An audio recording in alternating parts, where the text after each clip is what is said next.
काय उत्कृष्ट गायनाचं स्पंदन होतं.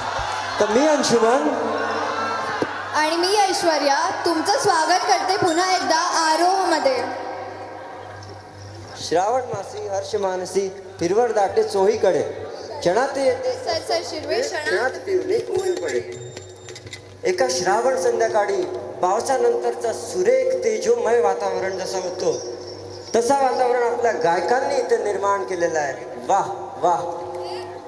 कुठे हरवलास? अरे एका टेक मध्ये 9 वाजता इतकी भारी मराठी बोललेलो आहे. प्रशंसा तर करेलच आणि असं कसं नाही हरवणार. गायकांनी सगळ्यांना मंत्रमुग्धता केलेलंच आहे ना. ते तर खरंच आहे. मग वाट कशाची बघतोय आपण. सुरांचा साज तालांचा नाच आणि तुमच्या टाळ्यांनी भरलेल्या या रंगमंचावर पुढच्या प्रतियोगीचं स्वागत करूया. तर टाळ्यांनी स्वागत करा ऋता यत्नाळकरीचं.